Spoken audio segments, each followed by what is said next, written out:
Labas vakaras, Anglijos lietuviai dar kartą. Mes šiandien turim tokią temą, sugalvoję pakalbėti ir be to yra tokia, buvo mano situacija apie medicinos paslaugas. Šiandieną su mumis yra Jolanta ir Vigitas. Sveiki. Sveiki. A, Taip, aš gal norėčiau pradėti dėl medicinos paslaugos, kas vyksta Anglijoje. Daleiskim, mano situacija buvo keli savaitės atgal, gal, atgal. A, Tokį turėjau rūpestį, kur dėja teko man susidomėti irgi. Tai vat, em, na, sakykime, mano dukra, ne, tai turėjo tokią įvykį, kur susilaužė ranką. Ir mes, aišku, kaip aš tėvas, tai greitai mes prisistatėme prie į ligoninę, tą pagalbos skyrių. Tai na, jeigu jau taip plačiai nesitęsus, kas kur kaip buvo, tai mums teko pralaukti mano dukrai su sulaužyta ranka riešų 7 valandas. Galų gale mums pasakė taip gražiai, mes siunčiame jumis į kitą ligoninę, į kitą miestą. Taip, jie ten mums pasiūlė tą, kaip sakant, greitai ambulanciją. Bet irgi taip pat pasakė, mums reikės palaukti. Bet aš kai žinoma, jūs suprantat, kokia buvo mano irgi vidinė nuotaika, tai aš pats paėmiau Būsena. ir tiesiogiai nuvežiau tenais, kurie mumis nusintė. Tai galiu pasakyti, dar ten nuvažiavus, dar mes pralaukėm 4 valandas. Tai ačiū Dievui, kad ten sutvarkė taip, kaip turėjo būti, bet po kiek laiko, praėjus 2 savaitės, žinoma, mumis iškvietė, mano dukra iškvietė peršviesti, pažiūrėti, kaip gyja, pasirodo, blogai vėl sugipsuota. Tai teko nedaryti operaciją. Bet ačiū Dievui, viskas pavyko tvarkoj. Tai, kaip sakant, tokia nemalonė istorija turėjau. Bet po tos mano istorijos aš pradėjau tikrai domėtis. Na, kaip sakant, kol tavęs nepaliečia, tu niekom nesidomi. Bet pradėjau kalbėti su žmonėm ir tikrai žmonės pradėjo skųsti šiuo metu, jis labai prastos paslaugos. Ir patys ligoninės darbuotojai patys sako, kad trūksta gydytojų, tie specialistų, kurie tikrai išmano savo darbą, kur galėtų suteikti žmonėms pagalbą. Tai mano yra toks jums gal klausimas. Ar tikrai yra Anglijoje suprastėjęs paslaugos medicinoje? Gal jūs buvot susidūrę tom? Tai norėčiau sužinoti, gal sakyčiau, Vigitas, kaip jums ir atrodo šiuo metu? Na, sprendžiant iš mano patirties, aš tai nepasakyčiau, kad labai suprastėjo tas. Palyginus su Lietuvos paslaugom, tai čia labai gan neblogos paslaugos yra. Ir vienas dalykas, nereikia už nieką mokėti, ne taip kaip Lietuvoje, kad žmogus nueina ir dar turi už papildomus paslaugas susimokėti, už vaistus susimokėti papildomai, nors ir dirba, moka mokesčius, moka privalomas sveikatos draudimą, o mokėti vis viena tenka ir prisirašyti pas daktarus, eilės didžiausias Lietuvoje. Jeigu neduosi papildomų, nesumokėsi į kišenę gydytojams, tai neprieisi prie to gydytojo, negausi jokių paslaugų. Čia, atsiprašau, aš įsiterpsiu, čia Lietuvoje ar čia Anglijoje? Lietuvoje. O Anglijoje dar nėra Mm, tokios patirties, jų gal yra buvę, kad davėt kyšį Anglijoje. Anglijai nieks vienas dalykas nebandykit duoti, nes jie neims, nes gydytojai, kurie dirba savo darbą, jie paprasčiausiai saugo savo darbą ir jiem užtenka. O jeigu kas nors žinos, kad jie paėmė bet kokį kyšį, jie automatiškai gali skristi iš darbo. Ten nėra taip kaip Lietuvoje. Lietuvoje tai ten jau visi įpratę, daugumas yra įpratę, kad ateina ir dar papildomai už paslaugas žmogus susimoka. Nu tai, va, Jolanta kelia ranką, taip, Jolanta. Jo, aš irgi noriu įsiterpti. Dabar tiesiog gal truputį visi mes žinom, kad praeitą mėnesį turėjom rinkimus. Anglijoje laimėjo Darbo partija. O Anglijoje pagrindė yra dvi pagrindinės partijos, kurios vat keičiasi. Arba konservatoriai, arba Darbo partija. Nu tai va, nuo praeito mėnesio, nuo Liepos 8, kada laimėjo Darbo partija, tai dabar yra Darbo partijos ministras, bet prieš tai 8 metus valdė šalį, Angliją valdė konservatoriai. Ir tiesiog pačiai vat buvo įdomu, kad labai tankiai čionai keičiasi tie sveikatos ministrai. Tiesiog savo pasižiūrėjau įdomumo dėliai, per 25 metus, tai 10 metų vardė, pavyzdžiui, prieš tos 8 tą Darbo partiją ir 25 metų laikotarpį tik tai 2 kartai ir konservatorių partijos ir Darbo partijos ilgiausiai ministras yra išbuvęs 3 metus. Pagrindė yra tik tai metam laiko, jie keičiami, kas metai keičiami. Ir dabar, kada Nerijus papasakojo šitą įvykį, tai čia, kiek suprantu, tas dukros lūžis buvo rugpjūčio mėnesį arba Liepos pabaigoje, taip suprasti? Na Ar taip, čia neseniausiai įvyko ten tiksliai. Bet jau dabar prie naujos Darbo partijos, kada ministras pasikeitė, taip? Tai vat noriu tiesiog palyginti, vat grįžtant atgal, 8 metus, aš irgi turėjau ten tokį nedidelį, išsidūriau pirščiukę ir darė nuotrauką, bet su tuo daktaru, jau rimtų daktarų, vaikščiojo studentas, kuris mokinasi ir jį tiesiog imdavo, jis mokindavosi ne tik, kad studijuodavo, bet ir praktikoje, kartu vaikščiodavo su daktaru, tas, kuris jau skaitosi mokytojas, o jis mokinys. Dabar šito nėra. Aš nebūtinai noriu palyginti tas partijas, bet aš turiu minti, kad papulti, laukti visur, visi laukia, aišku, mes didelioj šaly gyvenam, labai daug čia milijonų žmonių. Lietuvos tikrai nenoriu liesti, yra ir pliusų, yra ir minusų. Vienas dalykas, pavyzdžiui, mūsų jie nepamiršta, siunčia laiškus, gaunam tai kraujo testą pasidaryti, mes moteris ten turim pagal amžių, kas 5 metai tirtis nuo gimdos vėžio, ten tos tepinėlius ima, bet čia iš moteriškos pusės ir ne tik tas. Mūsų nepalieka Lietuvoje, vėl mes negalim kitaip kalbėti, visą laiką liečiam tą Lietuvą, kad visiškai blogai nėra, bet gydymas jisai yra nelabai efektyvus, kada jeigu tu turi kokią rimtą problemą, tu tikrai irgi lauki, viskas dabar kaip yra padaryta gali jungtis per internetą, rinktis datą, paskui būna, kad jie patys panaikina tavo tą pas daktarą specialistą, tą talonėlį, sakykime, lietuviškai, nes jau pripratę kitą žodį vartoti. Arba būna, kad siunčia gan toli nuo tavo gyvenamos vietos, bet tu vis tiek gauni tą paslaugą.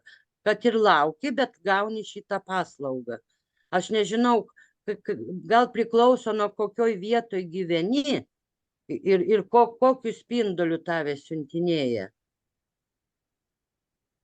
Na, taip, Tiesiog kas dar Jolanta, ką pridursit? taip, Jolanta, aš suprantu tą dalyką. Na, sakykime, iš mano patirties, ne, kaip aš ten, na, dirbu ten ligoninėje irgi, tai biškiai matau, kas ten vyksta, tik tai dėl to aš iškėliau tokią klausimą, nes kaip paslaugų sektoriui, tai ten dirbu, man labai keista pasirodė, tai galvoju, palauk, kas čia gaunasi, ne šiuo metu. Bet sakyčiau taip, bent per tiek metų gyvenant aš pastebėjau, daleiskim, jeigu tu nori rimtą specialistą, aš nežinau, ar jūs esate susidūrę, bet manau, kad žiūrovai tai turėtų ką pasakyti irgi pridurti prie mūsų. Tai jeigu reikia MRI ten skanuoti, ar ten ausų, ten ir gerklės specialistai, ar, daleiskim, kojų lūžių.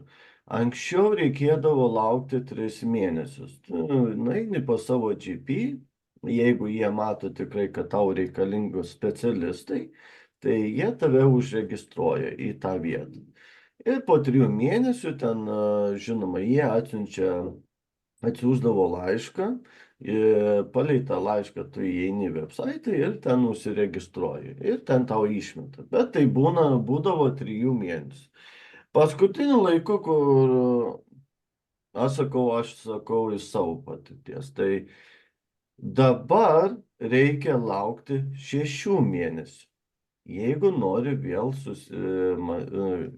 tą pagrindinius tos specialistus, kurie išmano tą savo profesiją, žiūrint, kokia tavo, kuom tu skundžiasi, kokia ta liga yra. Tai 6 mėnesių reikia laukti. Šiais metais, ką pastebėjau, jau jie su jumis nesusisiekia, jau turi pats susisiekti. Praeina 3 savaitės, jie labai gražiai parašo. Jeigu mes nesusieksim su jumis per 3 savaitės, prašom susisiekit jūs. Ir jeigu tu nesusisieki, jie kaip jie atšaukia. Tai mano toks ir klausimas yra, žinai, ar tikrai čia, vat, Jungtinės karalystė prastėja medicina. Daleiskim, vat, kaip Jolanta minėjo truputėlį, anksčiau ten, kai aš dirbdavau ten po tas palatas, aš matau, kaip tie gydytojai dirba ir sesutės, ne, daleiskim. Anksčiau prieš 10 metų tai būdavo tikras daktaras, kur prieidavo prie paciento ir šalia stovėdavo studentas. Bet studentai negalėdavo nieko kištis, tik stebėti ir jie turėdavo tokį, blankevą, kaip mano tokį pasiėmė ir jie susirašinėja tenais palei savį. Jeigu jiems kas nors kyla klausimų, kurie nežino, jie kontaktuoja su daktaru. Bet jie neturi teisės dalyvauti tiesiai su pacientu. Bet dėja, praėjus kiek metų dabar tų specialistų tikrų daktarų nebėra, labai retas. Tai duoda, kaip pastebėjau, tie studentai, sakomi, jie daugiau dabar turi tą atsakomybę bendrauti su pacientais ir išsiaiškinti, kas jiems yra. Tai toks klausimas ir yra. Tai kur mes einam, ką medicina, kokias mes paslaugas gaunam. Kodėl aš klausiu, įkainiai, ten national insurance, ne, kyla, mes mokam, o paslaugas prastėja. Tai mano yra Ir klausimas. ilgėja.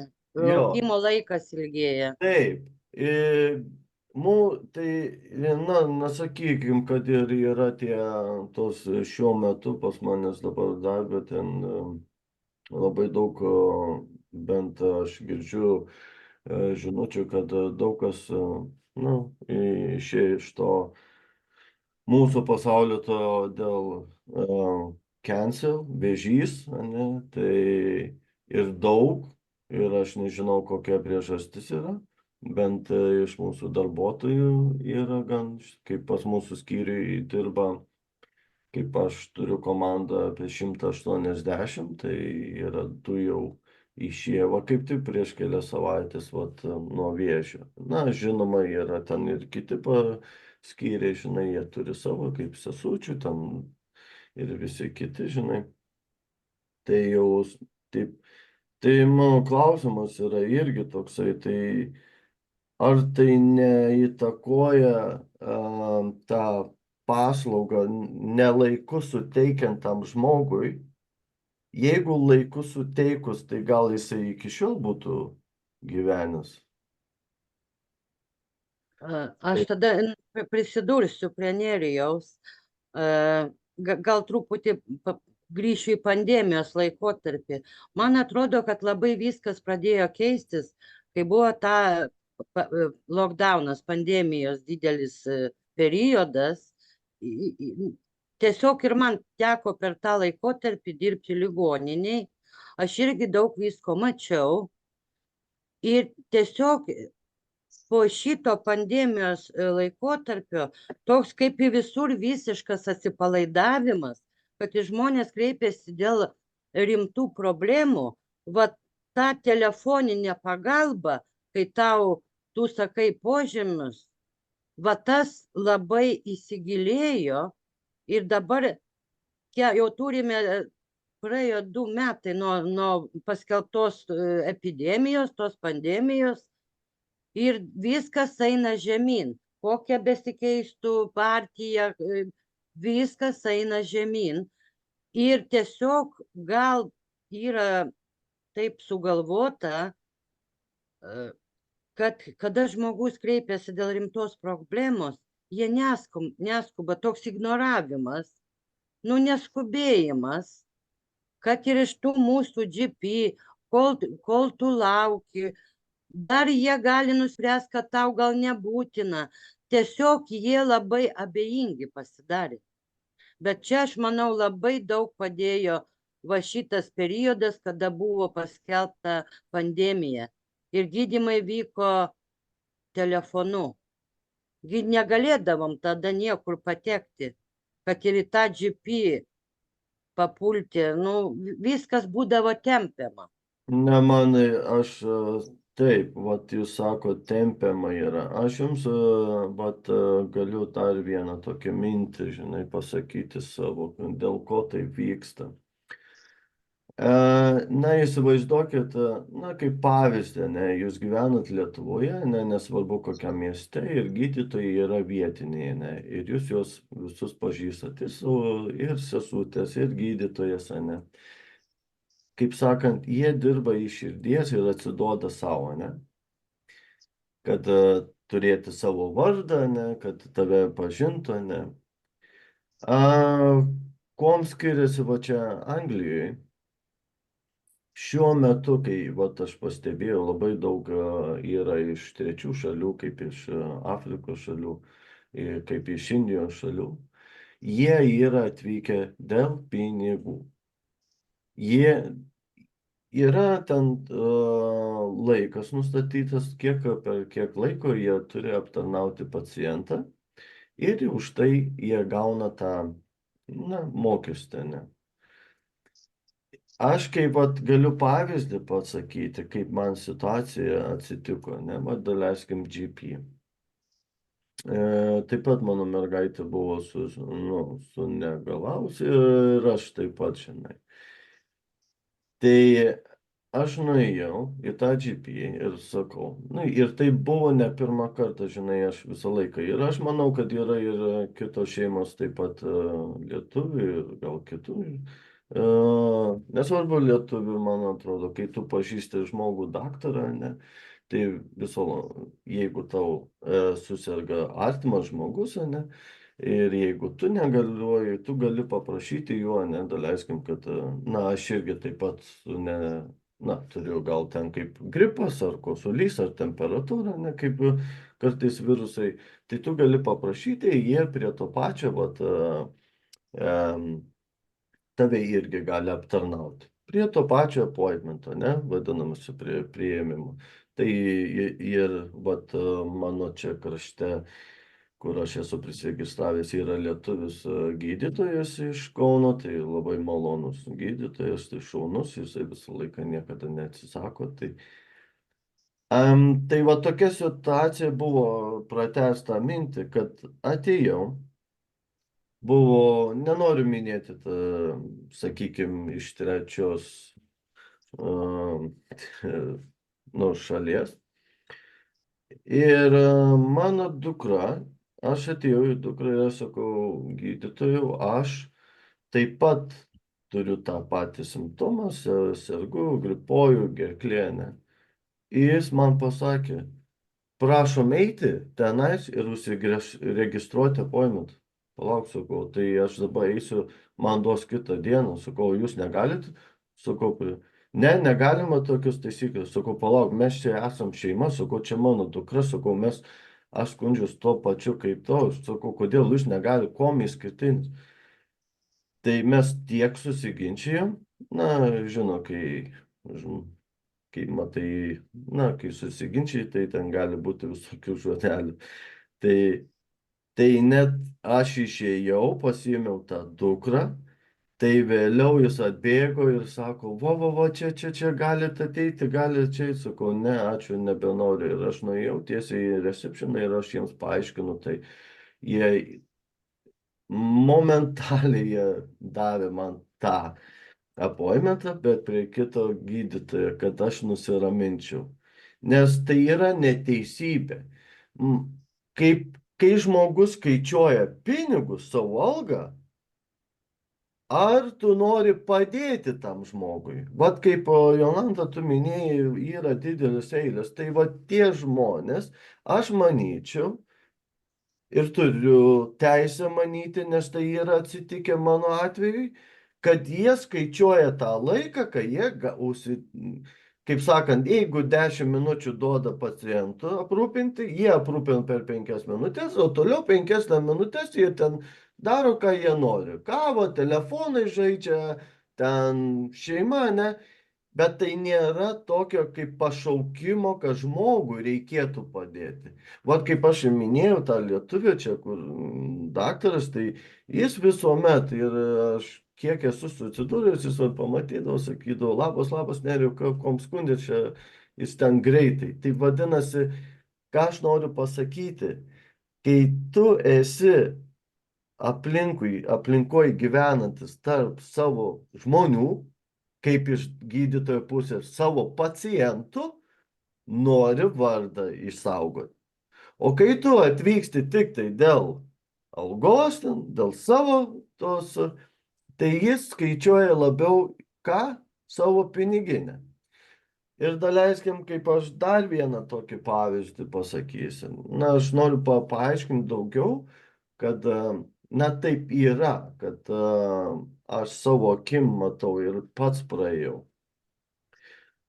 Kuriame ligoninėje aš dirbau, daleiskim, čia aš Meistone dirbu savo mieste, ne? Tai, sakykime, net patys darbuotojai skundžiasi, tie naktinis personalas, kurie atvažiavę naktį, jie vadinasi bank, kaip iš agentūros, iš visų miestų, dažniausiai iš Londono, jie atvažiuoja, aišku, dažniausiai tie, na, kaip čia pasakyti, na, aš nenoriu minėti, kad neįžeičiau tam kitų žmonių, aš suprantu, kaip yra, bet tai, žinai, kai žiūri tą akimis, nu, tau sudaro tokį vaizdą, tokį nuomonę, žinai, galbūt, kur gal neteisinga, žinai. Bet daleiskim, atvažiuoja naktį, prižiūrėti pacientų, jie stengiasi kuo labiau praleisti, nu, kaip pasakyti, lengvą naktį, ten pacientas šaukia man to, ano, bet jie tokie labiau įjungia tokį lėtą režimą, kol ateis, jie geriau pašnekės, o jeigu žmogus ten prisidirbęs yra vietoje, nedaleiskim, ne, jeigu yra, reikia pakeisti ne, ir pamperius, ir gal žmogus gerti nori. Jie tokie lėti. Nes aš turiu teisę manyti, kad va tie žmonės, kur atvažiavę iš visur agentūrą tik tai paima, tik dėl numerio, kad pastatyti tos žmonės, kad o jie atvažiavę tik tai susirinkti savo tą apmokėjimą gerą. Jiems gan neblogai moka. Ir žino, kad jis čia gal kitą kartą nebeatvažiuos, padirbs savaitę, dvi ir jam zin. Bet vat ką aš noriu pasakyti toliau, dieniniai, rytiniai, kur ateina stafą, ne, darbuotojai, daleiskai. Jie labai elgesi su visais pacientais gražiai, nes jie irgi yra vietiniai gyventojai, tie darbininkai. Jie stengiasi geriausiai atlikti savo paslaugas, kad žmonės vietiniai įvertintų, yra tenais tas listas, tu gali parašyti apie kiekvieną pacientą. Tai va, Tai aš va, irgi dar prisidėsiu, Nerijau, atsiprašau, gal pertraukiau, dar pasupratau, kad jau baigiai. Dabar grįžtant į GP, va, imkim, jeigu daug metų gyveni toj pačioj gyvenamoj vietoj, pasakykit per paskutinius 10 metų, ar pasikeitė GP darbuotojai? Ar nepastebėjot, kad jie labai stipriai pradėjo keistis? Aš va tiesiog paprastą pavyzdį pasakysiu. Mūsų GP pagrindinis daktaras, jisai pernai kovo mėnesį, praeitų metų, jis jau išėjo į pensiją. Mes visi gavom laiškus, viskas pranešta. Po šiai dienai už GP yra rašoma kaip pagrindinis jisai, nes ant tiek keičiasi, mes nevaikštom teisingai tankiai. Bet kiekvieną kartą nuėjęs randi vis naujus, tuos jau daktarus, kurie dirba tie general practitioner, tie GP, taip ir vadinasi už tai. Tai va, ant kiek kas yra, tu kiekvieną kartą nueini ir tu randi naują gydytoją, kuris atsirado sekantį kartą vaisi po mėnesio, po 2 jau jo nebus. Ir jie tiesiog nesuinteresuoti. Čia vat gaunasi, kad kaip para keičia naktį, tai čia dabar taip keičiasi žmonės šitoj sistemoj. Bet tie, kurie, va, kaip sakoma, kurie gyvena, jie net į pensijas išeina, tai va šituo žmonės visą tą apylinkę, kuri vaikšto ir tik pas jį nori papulti. Bet jau jie išeina, jau nebėra, va, tas ir yra. Kad čia ne viena problema, čia sakau, jeigu pradedam tiek mes patys, kokių turėję tų situacijų ir su didžiojom ligoninėm, ir su GP, viskas labai eina stipriai žemyn. Kaip manot, Vigita, jūs? Aš manau, kad čia yra viskas surišta su ekonominė situacija. Jeigu aš dabar neklystu, tai nesenai girdėjau per radiją, sakė, kad Londone šiam momentui trūksta 30 000 žemutinio rango tų medicinos darbuotojų. Seselių, slaugių trūksta. Tai jeigu dabar su ekonomika yra surišta ir finansavimas stringa, tenai trūksta tų pinigų, tai faktas, kad gydytojai irgi yra nesuinteresuoti dirbti. Ir todėl ir visi streikai, viskas šiandien nepaslaptis, kad vyksta Londone, daug streikų vyksta ir tai medicina, tai metro darbuotojai, tai vėl kas nors streikuoja. Yra nepatenkinti savo darbo sąlygom. Ir dabar pandemijos ir po pandemijos labai suprastėja medicinos darbuotojų sąlygas ir labai daug žmonių tiesiog lieka darbą. O kodėl taip manot, pavyzdžiui, palieka ten, daleiskim, tose medicinose? Kaip jūs manot, ko trūksta? Bent iš tikrųjų, aš kažkur turiu tą sąrašą, gal kada paviešinsiu, kiek gauna daktarai, sesutės, ne? Tai ir aš mačiau tikrai gan neblogai gauna ir aš toks Tai kai pažiūri tą, žinai, tą algą, tai pagalvoji, ir aš gal norėčiau būti daktaras. Bet dėja, bet algos, aš manyčiau, jie turėtų tikrai nesiskūsti, žinai.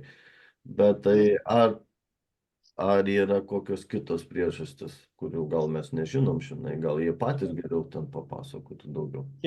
kiek aš žinau, kodėl trūksta žemutinio lygmens medicino darbuotojų, todėl kad jie atlieka jų patį juodžiausią darbą, jų užimtumas yra didžiausias ir jie gauna mažiausią atlyginimą. Aukštesnio rango gydytojai, taip, jie gauna gerus atlyginimus ir uždirba gan neblogai. Bet slaugės, seselės, GP darbuotojai, jie uždirba mažiau ir todėl jie tiesiog keičia darbus arba išvažiuoja kitur dirbti. Tai vat, tai jeigu pagavau tavo mintį, tai tu sakai, tai kiek daktaras ir tiek paslaugų sektorius sesutės ir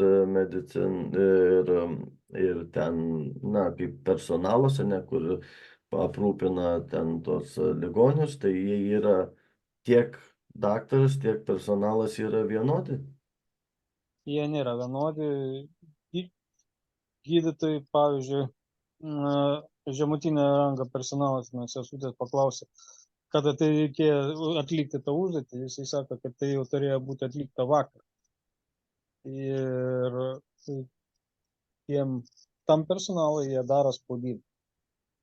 Iš tikrųjų, jie ten, seselės, slaugės, visi kiti darbuotojai, jie tenai sukas kaip bitės. O aukštesni gydytojai, aukštesnio rango gydytojai, tai jie praktiškai mažiau užimti, bet jie gauna didesnį atlyginimą. Nu, kabinetuose sėdi ir tiek. Vat tiesiog kaip Vigitas taip sako, iškart pagalvojau, tie, kur porteriai jie vadinasi, kur, nu, tam vežimėlį skyrius vežioja, arba ten daryti, per visą ligoninę vežioja, jų yra, jie sėdi parom sėdi, laukia, kada jiem praneš ir jie gauna pačią mažiausią algą. Aš mačiau šitų žmonių, sakau, gan trumpai teko dirbti per tą pandemiją, bet žmonės griūna iš kojų. Alga maža ir jie neatlaiko. Va tas žemiausias, tas techninis personalas, kaip ten kiti vadina, ar tie visi, va, kur pristatymai vyksta, jie Na, dirba jeigu- labai ilgas valandas. Taip, jie dirba po porteriais, na, sakyčiau, kur aš tenais dar dirbu, tai manyčiau, kad jie kaip ir organizuotai viską atlieka savo darbus, bet vat, ką pastebėjau, tai kaip tų tikrų daktarų, tai tikrai yra trūkumas. Nors yra jiems suteiktos sąlygos, yra rest room, nu, poilsio kambarys, ten yra ir biliardai, ir televizorius, ir lovos jiems, jeigu pavargsta, aš nežinau, matai, na, sakykim, gal jie, žinai, kaip vat Vigitas minėjo, visokių pacientų yra, žinai, tai ir gal yra ir mirčių atvejų prie akių, žinai, vis tiek psichologinis toksai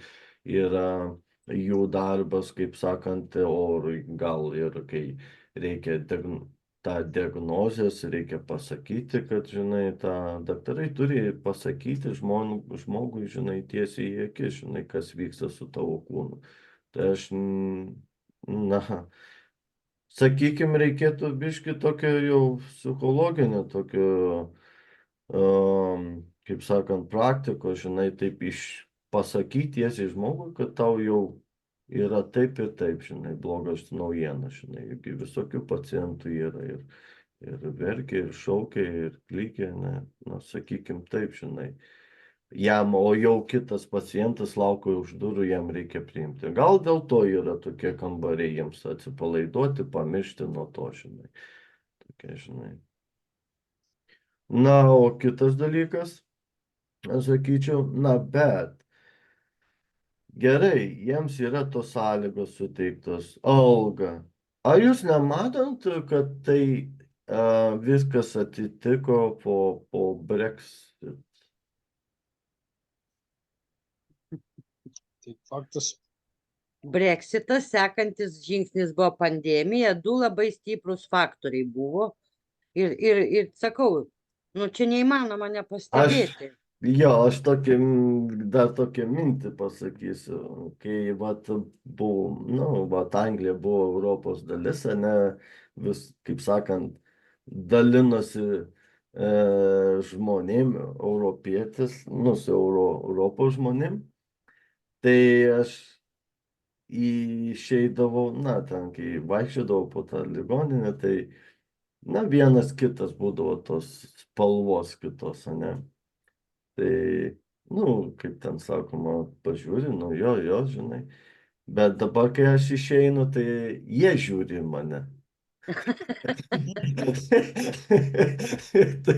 tai po Brexit dabar ką turim? Tai, žinai, Tai ne į dar vat blogą atsiminiau. pusę, bet tas vaizdas, žinai, toks, kur buvo prieš tai ir kur dabar. Tai sakau, tai toks jaučiuosi išskirtinis, žinai, jau dabar. Tai va dar vieną tokį labai atsiminiau.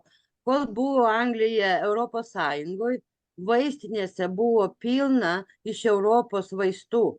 Nait galėdavai nusipirkti. Pasirinkimas platus. Kada jau viskas pasibaigė, visa, kas yra iš Europos, yra išimta. Aišku, mes patys gi važiuojam į Lietuvą, nusiperkam tų vaistų, patys savo atsivežam. Bet tada buvo lengviau kvėpuoti. Tu gali nusipirkti europietiškų vaistų, kuriuos tu žinai. Ir kuriem net recepto nereikia. Ir daktarai jau žinodavo. Dabar jie vėl taip va, atrodo, kad ir jų lygis krito. Bet kokį ten pasakytum, va, kad ir širdies lašiukai, jie tokių dalykų net nežino. Anksčiaugi pilnos vaistinės buvo. Bet kuri vaistinė Anglijos? Ar neatsimena?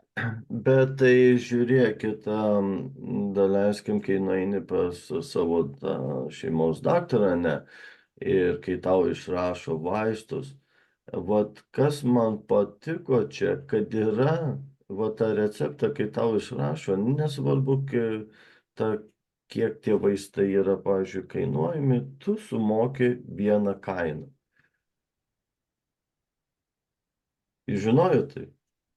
Kaip vieną Tai kainą, va, paaiškink. sumoki kainą, vieną kainą, ten daleiskim, kaip yra, nesvarbu, kokius tos vaistus tavo antibiotikus, ne, jeigu išrašo, tu sumoki tik 9 svarus. Tu kapeikom. Taip. Kapeikom, dabar gal Jo. Tai Teisingai. ką aš norėjau pasakyti, tai jie Jie dotuojami. Jo, jie yra tik viena kaina, nesvarbu, kiek tas vaistas gal kainavo. Dotuojami, taip. Yra tik tai, kad ir paracetamolį, ne, tenais, ar aspiriną, ten jeigu tau išrašo, vis tiek tu moki. Gal parduotuvėje yra pigiau, bet jeigu tu paprašai, jie išrašo ir tu mokėsi vis tiek tą 9 su kapeikom, ten tą kainą. Taip. Va čia tokia gal įdomi, gal yra, sakyčiau, gal neblogai yra tiems žmonėms, kurie tikrai sergasi rimtom ligom ir tie vaistai, kurie yra neįperkami. Tai va čia gal sakyčiau... Pagaliau radom pliusą. Jo, sakyčiau, čia dar kol kas turim tą tokį didelį pliusą, kurio, sakyčiau, Lietuvoje politikams reikėtų pasistengti taip, pagelbėti žmonėms tą įvesti tokią sistemą. Gal neliečiam šiandien Lietuvos medicinos, tiesiog kalbėjom apie savo patirtį šitoj šaly, nes mes čia gyvenam. Norim, sakyčiau, susiduriam visi. Ne, tai vis tiek yra, kaip ten sakoma, jeigu tu nemoki ką pats sukurti, tai nukopijuok iš kitų valstybių, aš tai taip sakyčiau. Mūsiškiai viską labai kopijuoja iš Skandinavijos šalių. Ne, mūsiškiai kopijuoja, kaip apmokestinti. Taip, ir kaip nubausti. bet nepagelbėti. Taip. Aš ką norėčiau pasakyti, o dar nežinau, kaip kitos ligoninės, kas man čia krypta į akis, mano draugė buvo susilaužusi koją ir jinai galėjo Londono St. Mary ligoninėje Paddingtone. Padarė operaciją, jai tenai atskirą palatą, visą dieną prie jos stovėjo ir neatsitraukė slaugė. Tai slaugas ar slaugė tenai irgi, kaip sakant, iš tų agentūrų. Ar atsigerti, ar atsistoti, tai ramentų paduoda, tai dar ką nors. Šalia lovos buvo kėdė ir toj kėdėje sėdėdavo ir budėdavo prie jos darbuotojai. Kas dar patiko man, kad pietums, kai ateina valgy metas, atneša tau meniu, paduoda ir tu gali išsirinkti iš to meniu, kokį tu patiekalą nori valgyti. Žinoma, jeigu tau nėra tenai nustatytos gydytojo dietos ir tu negali tenai kai kurių produktų valgyti. Bet jeigu tu esi, pasakai, aš esu veganas, ne, aš nevalgau mėsos, tai tau duodu tenai žalumynų. Bet Bet nėra labai didelis esi pasirinkimas. esi kitokio tikėjimo, sakykime, esi musulmonas ar indusas ar dar kokia nors, tai tau būtent atneša tokį patiekalą, koks atitinka tavo religinis įsitikinimas. O tas man labai patiko. O kaip Lietuvoje, abejoju. Taip, čia buvo tokia laida, ne, ten kalbėjo ta moteris, ne, kas vyksta Lietuvoje, kad trūksta tų slaugytojų. Taip, aš sutinku, tikrai čia tom galim, kaip sakant, ir pasidžiaugti, kad kol kas yra tų slaugytojų, bet specialistų, daktarų tikrai ir matosi, kad trūksta, tai toj šaly taip pat. Mes galim sėdėti gerai, galim gerti, valgyti, kad ir aptarnautų, bet va tą rezultatą, kad tave, kaip sakant, kad greičiau tave išleistų ir pagydytų, to tikro daktaro, tai tikrai trūksta tų specialistų čia. Tai aš bent kiek aš matau ir gan toj ligoninėj, kur aš toj mažoj, nėra tiek didelė, tai apie 410 lovų. Tai sakyčiau, matosi, kad yra. Laukia rytinė, o naktį visi turi miegoti. Daleiskim ten. Jeigu ir ateina rytinis, tai jie turi, kad ir išleisti, pavyzdžiui, pacientą, galėtų išleisti iš pačio ryto, ne, kol daktaras neapeina visą, ten jų yra, nenoriu pameluoti, ar 2 ar 3, jie per visus tos skyrius turi praeiti, tai gali net iki vakaro, iki tavęs daeiti ir sakytų, galite eiti namo. Vat, toksai, aišku, būtų gerai, kad tų žmonių atsirastų, specialistų kuo daugiau ir būtų, man atrodo, ir mums visiems smagiau. Aš manau, kad iš tikrųjų mes čia palėtėm labai stiprią opę temą ir to labiau, kad, imkime mūsų lietuvius, vien kas yra su ligoninė, kas susiję, visi turi labai daug neigiamų emocijų, tų nesusipratimų su tom ligoninėm. Ir bent tiek džiaugiuosi, iš tikrųjų, kad nors keletą pliusų radom, nes skųstis, dejuoti, kiekvienas gali papasakoti visokių istorijų, nebūtinai, kad mes čia kalbam, bet nors tiek smagu, kad radom bent keletą pliusų. Tai manau, kad gal šio pokalbio rezultatą ir pasiekėm. Na taip. Kaip Vigita jūs manot? Manau, kad žmonės daugmaž jau žino, kokia situacija yra ligoninėse, jie patys daug kas turi tokias patirties. Tai ką mes šiandien aptarėm, tai manau, jie patys irgi apšvies visus. Taip. Manau, kad tom galim ir pasidžiaugti ir pabaigti tą mūsų gražų pokalbį šį vakar. Ar dar kažką pasakyti, pridurti? Aš manau, kad jeigu būtų galima, parašykite komentarus, nes šita tema tikrai yra labai opi ir visada galima prie jos sugrįžti. Gal kas ir kiti norėtų pasisakyti, ypač kas dirba medicinoje, būtų labai smagu. Tai Vigitas, Tai tiek. tik tiek, gerai. Tai Na, tiek. aš pabaigdamas tą mūsų tą laidą, aš jums sakyčiau, gal kai kas nežino, jeigu ir atsidūrėt ligoninė, tai būtinai jūs turite teisę paprašyti, kad vertėją, jie turi suteikti jums vertėją, jeigu nežinot angliškos kalbos, ar yra kokie rimtos lygos, kurie terminai kartais ir man yra nesuprantami. Tai būtų, aš patarčiau jums tą vertėją paprašyti. Kita vertus, dar vienas toks patarimas, jeigu einat į GP, ar į savo GP, kaip jūs žinot, GP gali turėti 3 ar 4 ar 5 daktarus, ten priklauso nuo dydžio. Jeigu jūs matot, kad tas jums daktaras tinka, ar žinot, kad jisai geras yra, būtinai įsidėmėkit jo vardą ir pavardę ir prieš kitą kartą skambant prisiregistruoti, jūs paprašykite, kad norit susimatyti su tuo daktaru, vardas ir pavardė. Ir jie turi jums suteikti tą, norintį tą gydytoją. Taip aš ir pats darau. Kaip pasakiau, mes turim irgi lietuvių, mūsų mieste turim tą lietuvių. Jis šiuo metu labai daug nori pasimatyti, net kartais dabar reikia palaukti net 2 ir 3 savaičių.